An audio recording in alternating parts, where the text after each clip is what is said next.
directeur général d'une structure privée, on va dire une entreprise, une agence de communication institutionnelle. Et c'est une agence que j'ai eu la chance de pouvoir créer après un voyage que j'avais eu la chance de faire en 1993 aux États-Unis, où j'étais invité en même titre qu'un groupe de jeunes professionnels arabes pour justement suivre et regarder ce qui se fait là-bas. En regardant ce qui se faisait aux États-Unis, particulièrement à Los Angeles, parce que chacun des groupes, ce groupe a été dispersé à travers le territoire américain. Moi, j'ai eu la chance d'être nommé à Los Angeles et c'est là où j'ai découvert, parce que j'ai pu suivre des cours. D'ailleurs, avant de partir, on vous demande que voulez-vous faire, qu'est-ce que vous savez faire. Et c'est là où j'avais dit, moi j'ai besoin d'avoir le maximum d'informations sur la communication. Et là, j'ai pu aller à une université très spécialisée, très connue, qui s'appelle Occidental College à Los Angeles, où j'ai vu un peu comment les Américains travaillent. Et en fait, ce qui était intéressant dans cette approche, c'est que ce sont des Américains d'origine hispanique. Et ils utilisaient la langue hispanique dans la communication et dans la publicité.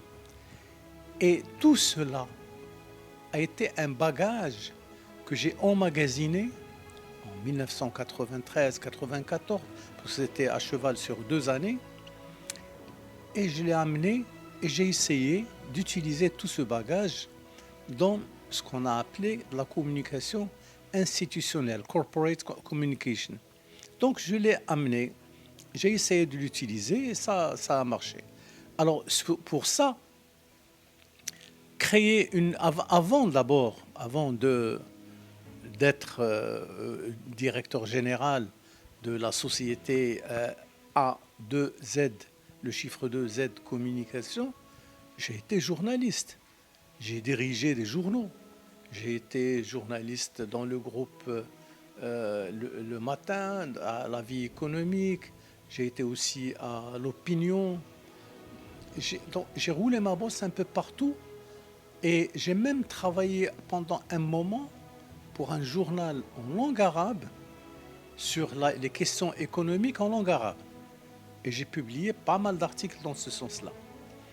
Ce qui était intéressant, c'est que j'ai pu, grâce à des amis, à ceux que j'ai fréquentés, pouvoir faire en sorte de réussir la communication d'une personne, la communication d'un groupe de personnes, etc. Alors, après le fait, c'est-à-dire que cela, c'est en parallèle avec un process universitaire assez intéressant, parce que j'étais inscrit j'ai fait un 3e cycle en sciences économiques, j'ai eu un doctorat de 3e cycle, et c'était pratiquement basé sur l'analyse de tout ce qui se fait au niveau socio-économique. J'ai obtenu ce diplôme, mais en même temps, je voulais continuer à aller vers le journalisme, parce que j'ai toujours un souvenir que je n'oublierai jamais. J'avais fait un article pour un journal qui était francophone, bien écrit, une langue française parfaite. Et la manière dont j'ai écrit l'article, la personne qui m'a lu, qui est quand même une personne de grande valeur, m'a dit « Écoutez, monsieur, je pense que vous vous êtes trompé de cible. Vous n'êtes pas dans l'université. Votre style est trop académique. Ce que vous dites peut être compris par 3, 4, 5 personnes. C'est comme si vous étiez dans l'université. » Et cela m'a beaucoup affecté. Et c'est là où j'ai appris à écrire. C'est ça mon histoire avec l'écriture. On m'a appris à écrire et surtout faciliter l'accès à l'information pour celui qui me lit, pour celui qui me parle, etc. Donc ça, c'était Alors, l'agence dont je parle aujourd'hui, c'est une agence qui a été, je pense, créée en 2005, comme ça, 2005-2006. Et j'ai eu à faire beaucoup de projets et beaucoup de marchés d'une extrême importance. J'avais recruté du monde, j'avais une quinzaine de personnes recrutées avec un salaire, avec la CNSS, etc. Donc tout ce qui touche à leur prise en charge sociale. Et on a travaillé ensemble au niveau de cette agence. Et c'est une agence qui a pu à travailler avec les entreprises publiques et privées. Elle a eu la possibilité de s'inscrire dans cette logique. J'ai oublié de dire par ailleurs qu'en étant dans la presse, j'ai été dans le journal Sabah en langue arabe. J'ai travaillé pour le groupe Le Matin quand j'ai géré le quotidien As-Sahara Al-Maghribiya. Mais on a même créé une plateforme anglophone qui s'appelait Morocco Times, que j'ai gérée avec des jeunes marocaines et des jeunes marocains qui avaient justement cette possibilité de parler en langue anglaise. Et c'est des gens qui ont réussi, sincèrement. Aujourd'hui, ils ont des postes extraordinaires, là où ils sont nommés. Je ne vais pas les citer tout de suite, mais ce sont des personnalités importantes aujourd'hui. La même chose pour ceux qui ont fait l'expérience avec moi sur le quotidien Sabah. C'est des gens qui étaient stagiaires. Aujourd'hui, ce sont de grands journalistes à la télévision, dans la presse écrite, etc. C'est des gens, quand je les ai reçus, ils n'avaient aucune notion de ce que c'est qu'être journaliste, écrire pour les autres.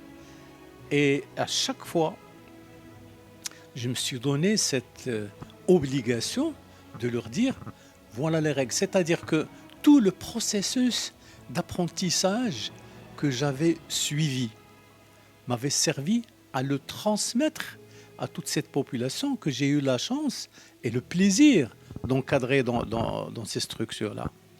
Donc, on a fait ce travail et, comme je vous l'ai dit, sur l'agence, je ne veux pas m'étaler trop longtemps sur l'agence parce qu'elle a fonctionné et elle continue de fonctionner au jour d'aujourd'hui. C'est ça le plus important. Je suis sorti donc d'une situation de salarié à une situation d'entrepreneur. Et j'ai pris en charge des personnes avec moi qui ont réussi, qui continuent, et ils sont connus. Donc les gens, très certainement, vont se dire, oui, ce bonhomme, on le connaît bien. Autre histoire importante dans ma vie aussi. J'ai pu participer au groupe d'experts qui a travaillé sur deux sujets qui me semblent importants. Un, c'est l'élaboration de la stratégie. Trois, on va dire. L'élaboration de la stratégie d'emploi au Maroc. À l'époque, on avait préparé pour les années 2015-2025. Ça s'est très bien passé. J'étais parmi une équipe d'experts. Ça a très bien marché et c'est là où j'ai dû approfondir mes connaissances dans la théorie économique, dans la théorie de l'emploi, etc., etc. Deuxième sujet important que j'avais fait également, c'était la commune à l'horizon 2015, avec le ministère de l'Intérieur. J'ai été recruté au même titre qu'un personnage aujourd'hui ministre dans le gouvernement de coalition qui existe au Maroc. On a été recruté par ce grand personnage du ministère de l'Intérieur pour faire justement cette commune, comment on pouvait imaginer, c'était en 2008 je pense, la commune à l'horizon 2015 sur le plan des ressources humaines, sur le plan de la gestion, à tous les niveaux. Ça s'est bien passé. J'ai encore des traces de ce qu'on avait produit, parce qu'on a produit des petits livrets qui étaient distribués à tous les chefs de conseils régionaux et on avait fait une tournée. Ce qui était intéressant, c'est qu'avec ce personnage au ministère de l'Intérieur marocain, on a fait une tournée à travers toutes les régions du Maroc. Et on a parlé à tous les patrons et responsables disons, des collectivités territoriales. Ça a très bien marché. À côté de cela, j'ai eu la chance de pouvoir intégrer l'équipe d'experts qui ont travaillé avec le Millennium Challenge Corporation. Et c'était à la suite d'un chèque, disons, d'un don fait par les Américains pour l'économie marocaine. L'idée, c'était quoi? J'ai travaillé pendant 5 années pratiquement. Il y avait l'organisation d'abord d'un grand séminaire du temps où il y avait donc à l'époque le chef du gouvernement, comment il s'appelle, du PJD, le premier, Abdelkira Ben Kairan. L'idée, alors avec lui, on avait fait le séminaire sur la mobilisation des terres collectives, disons des terres collectives pour les besoins du développement.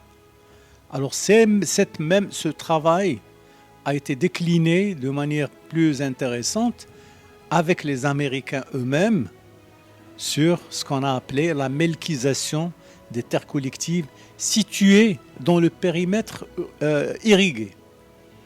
On avait la région comment on appelle ça, Qnitra, etc., jusqu'à Sidi Qassam. Et on avait aussi la région du côté de Marrakech. C'est un travail extraordinaire parce qu'on avait une équipe de topographes qui faisait le travail d'identification des terrains qui existent et aussi, si vous voulez, le comment on peut...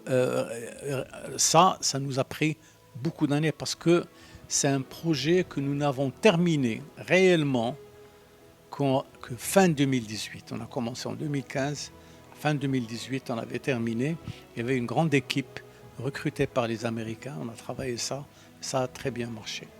Alors, je vous ai parlé des grands projets que j'ai eu à gérer en parallèle.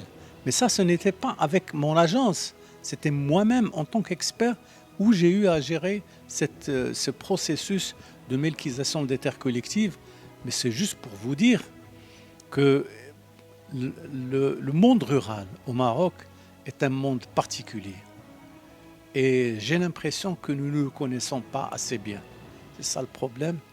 Mais cette expérience m'a permis d'aller au fond des choses, de comprendre la réalité de ce que c'est que le monde rural, comment les gens se partagent le pain de tous les jours, etc. Surtout dans le monde rural, qui est un monde particulier, parce qu'on a toujours estimé que quand on fait pour le développement, on le fait pour tout le Maroc. Non, j'ai l'impression qu'on s'est trompé. Voilà. À côté de cela, je n'ai pas voulu citer tous les projets que j'ai gérés à l'intérieur de A2Z Communication parce que la liste est longue. Mais j'ai eu l'immense avantage de pouvoir faire ça avec de grandes agences de communication en partenariat. Au jour d'aujourd'hui, j'ai encore des possibilités de travailler sur ça parce qu'en fait, on apprend à décortiquer un phénomène et on apprend aussi à l'habiller et à le vendre de la manière la plus intelligente. À côté de tout cela, j'ai eu à faire évoluer ma façon de voir et ma façon de penser.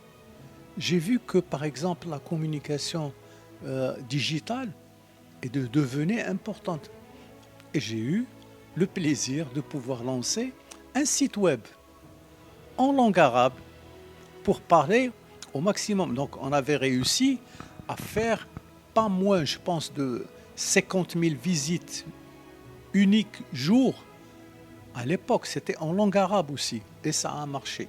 Mais malheureusement, je n'ai pas pu avoir la chance de pouvoir continuer tout ça, mais c'était quelque chose d'extraordinaire.